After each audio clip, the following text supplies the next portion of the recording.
All right, let's learn how to make my favorite healing ointment.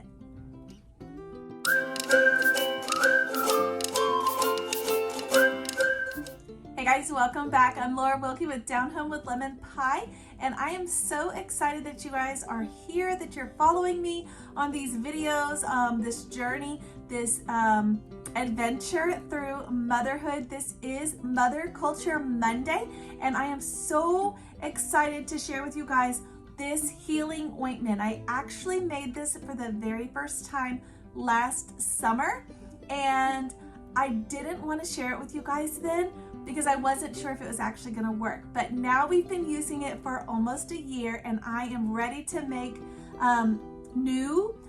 replenish my stock.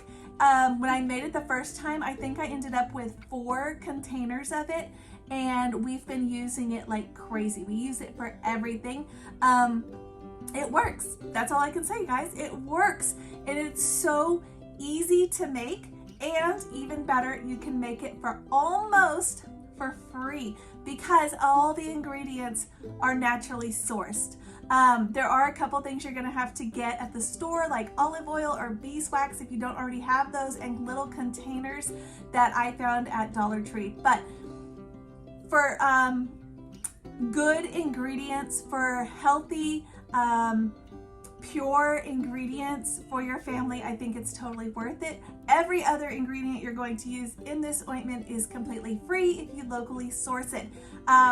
This may not be an option depending on where you live in the country. When we lived in Texas, we couldn't find this kind of stuff anywhere. So I don't know if it was just where we lived, if it was that part of the country or what, but where we are now, it is plentiful and it's exciting because there's so many things we can do. Now, we are going to be using the recipe from Learning Herbs, which is where we also get the game Wildcraft. If you saw my Wildcraft video where I shared that game with you guys, this is the same company where we're getting this recipe from. And I told you guys that they do that. They share recipes and things because they want you to know, how to heal yourself, how to take care of yourself using natural things. So that is where the recipe is coming from. I will link it below. I will also link that Wildcraft video where you get to see our own family playing that game and listen to what a blessing it's been in our home. I am not reimbursed by them. I am just a mom like you, and I just found something, it works, it was easy, and I want to share it with you guys. So I am not reimbursed, I'm not partnered with them or in any way. I'm just wanting to help you guys. So I think it's awesome. We are going to be using 3 herbs. I'm going to talk to you guys about that, and you're going to watch me collect them and go. So let's get started because I don't want you guys to miss a second.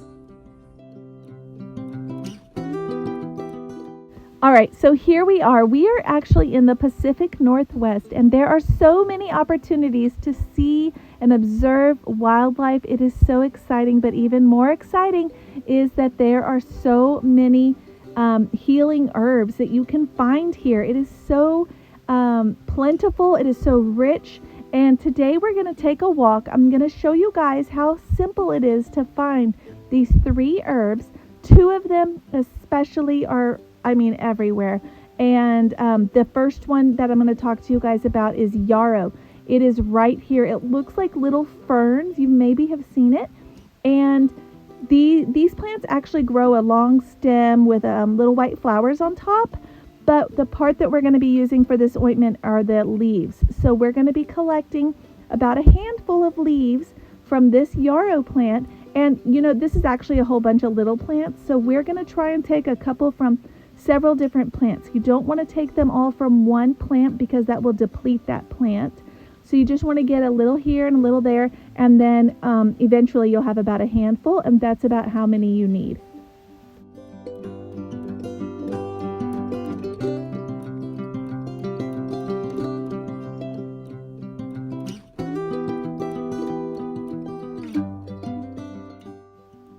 All right, let's see what else we can find. We are, like you can see, these are just found in little areas where there might be water, or some of them, like the yarrow and the next one I'm going to show you guys, are often found at parks or playgrounds or anywhere where there's kind of like a roadside type of thing, you'll see it. We found it right here by the driveway in a couple spots. And that one is plantain. That is the next one that we are searching for. And it has a broad leaf. You'll see there's some dandelions, and you'll see the plantain. It has kind of a broad leaf that's rounded.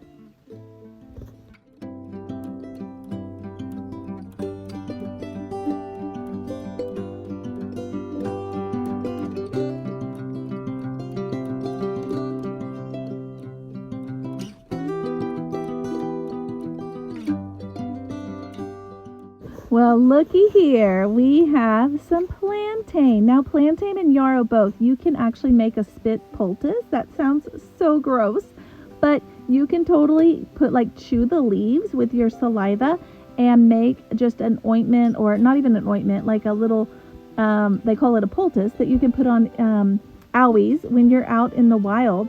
So that's just helpful information to know. This is plantain. It has that broad leaf. These are very young plantains. You can see they're in this, they're literally growing out of the gravel, out of the dirt. I feel like it's one of those plants that, God gave us, and it's gonna live, and it's because we need it, and we need it to be healed and for all the things.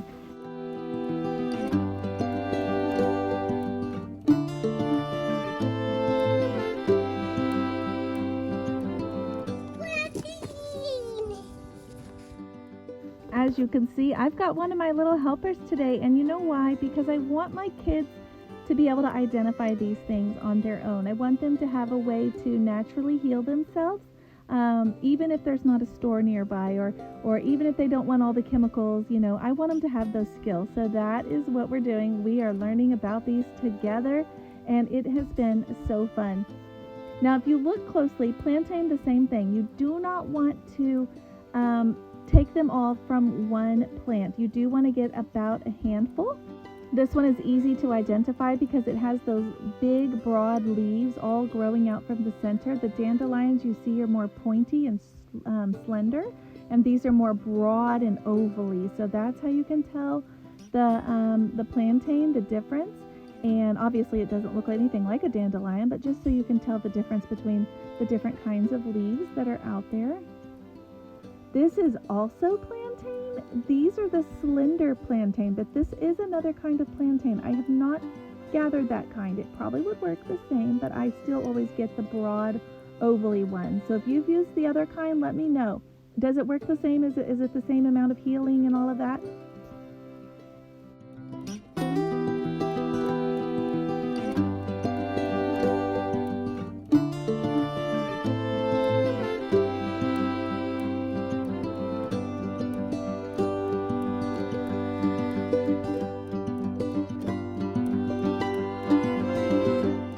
As you can see, it is very plentiful where we are, and once you can identify it, you start to see it everywhere.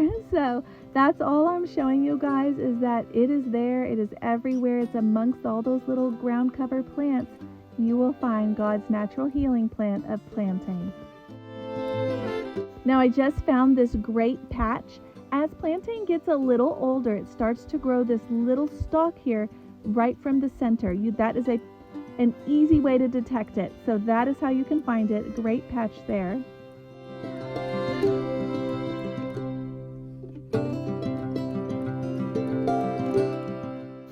Now, this doesn't happen all the time, but I absolutely love when it does. It's almost like God is saying, use these plants together. So there's plantain, and if you look right next door is yarrow, the one we collected in the beginning. And it's almost as if God said, here's two plants, they're side by side, put them together and make something. And I just love it. I love it.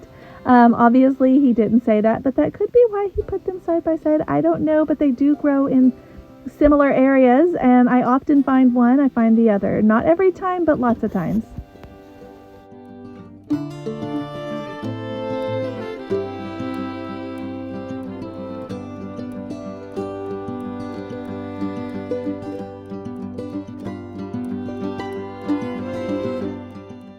Dandelion is also a very useful plant, a great plant that you can use in your home. It's edible.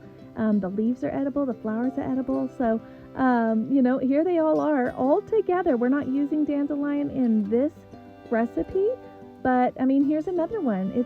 It's amazing how many healing herbs there are available to us if we just stop and look.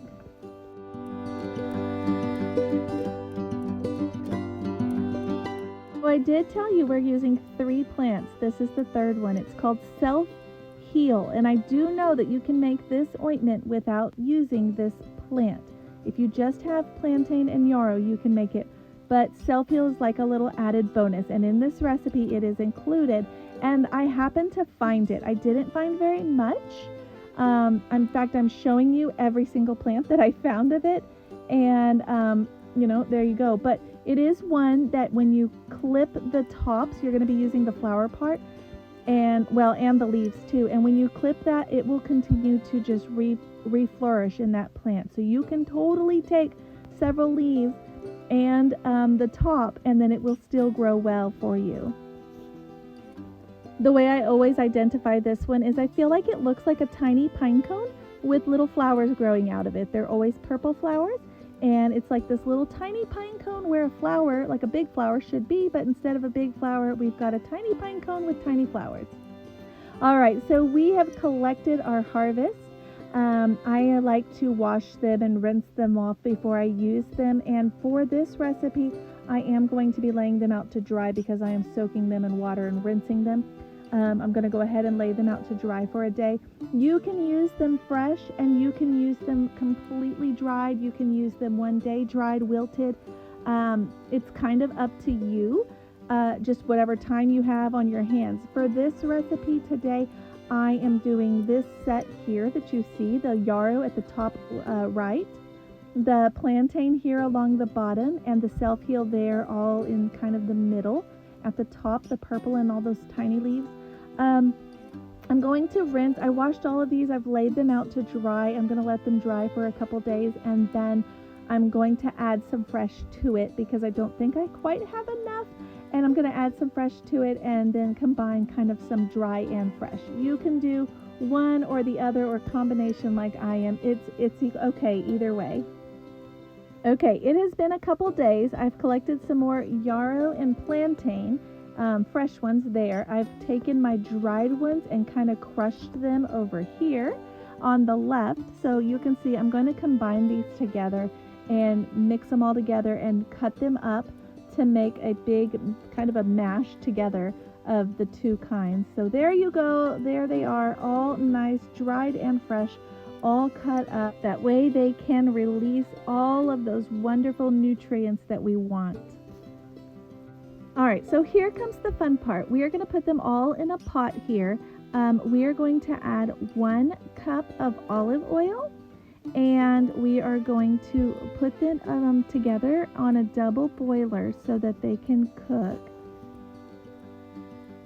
Now I do want to point out how yellow that olive oil is. I want you to see that because it is going to come into play later. You want your olive oil to turn green, and that's how you know that they have cooked thoroughly. What you're going to do is heat it up in like this on a double boiler just until the oil is warm, and then turn it off.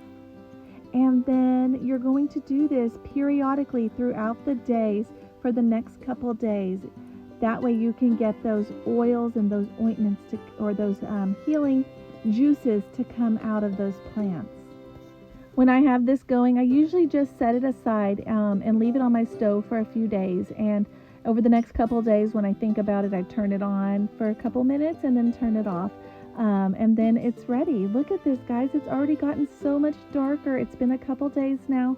Now, beeswax, you're going to use 1 weighed ounce of beeswax. So get yourself a food scale if you don't already have one. That makes it super easy to weigh this. And I got this beeswax about a year ago at the local farmers market. It was locally created here, and I bought it. I think it was $20 for this large chunk, and I have made several things with it, and it has lasted forever. So Let's see if we can cut some off. Beeswax is super hard to cut, just gonna say, and see if we can measure it out. Here we go. Yes, 1 ounce. We did it, guys. I even had extra. So there you go, 1 ounce of beeswax. All right, now we are going to strain out our mixture, our plant mixture. I'm going to be using this white bowl to put it into, and I'm going to be using that strainer that you see there to pour the mixture into, to kind of pull out the plants to separate it from the oil. Our goal here is to get about 1 cup of the oil that has been enriched with all of those good nutrients. So we will see what we get.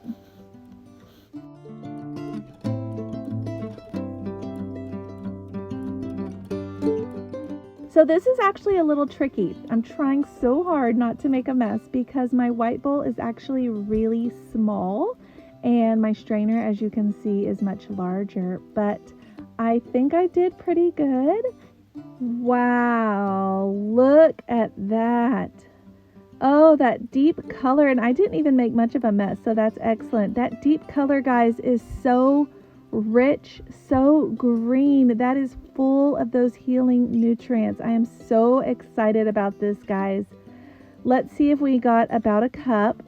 Oh, we are so close. Okay, so if this happens to you, all you do is add more olive oil to get back up to that cup, because that's going to affect how much beeswax you have, and you want those measurements exact.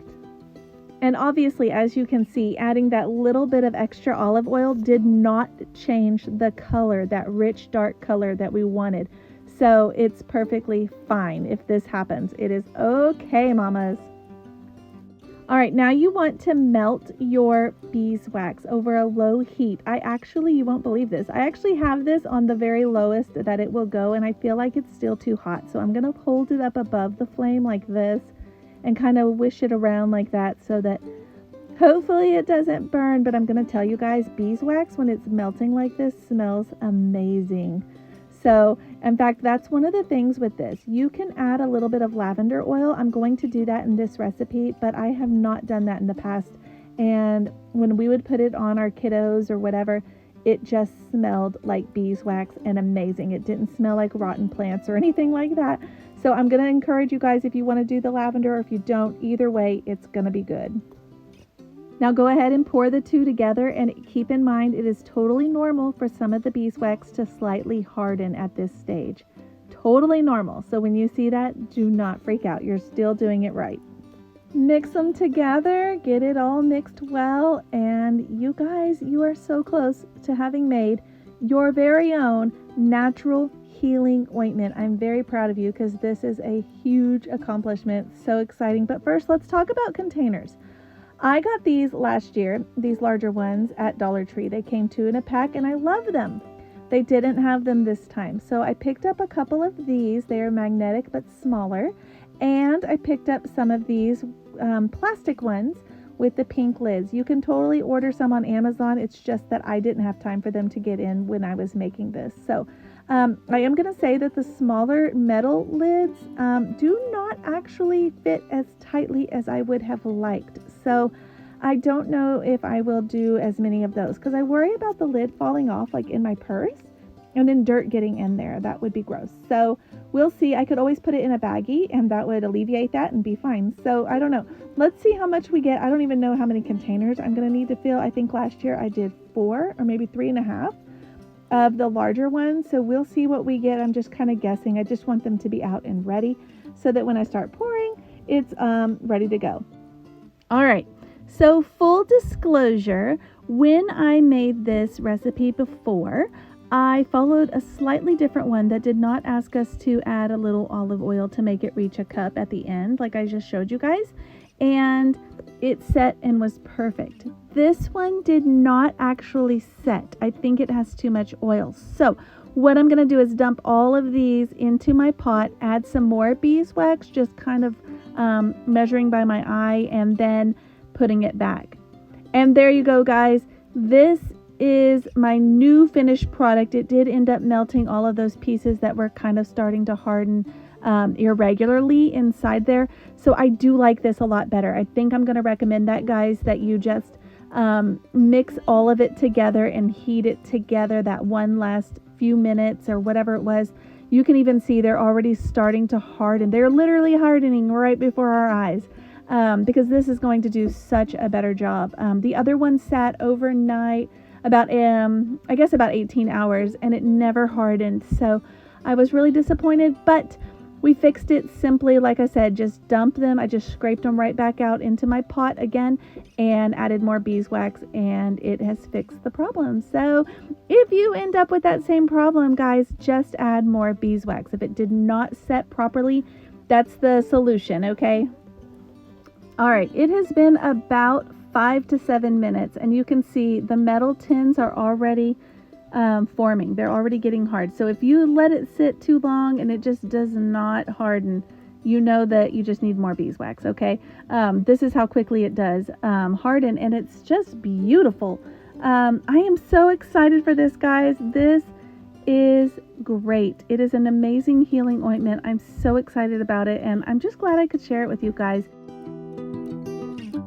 And here you have the finished product. Guys, this is so exciting. If you made this with me, if you came back and watched the video a second time so you could follow along step by step, let me know in the comment. We use this for everything.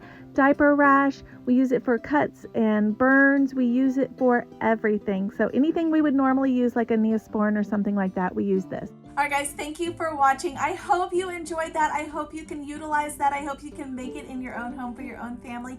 If you've made something similar, I would love to hear about it. Leave me a comment. Let me know what else you guys are finding, what you're using, what you're naturally sourcing, how you're using it in your home, recipes, all of that. I would love to have that, and I'm sure the others in the community would as well. I will see you guys next time.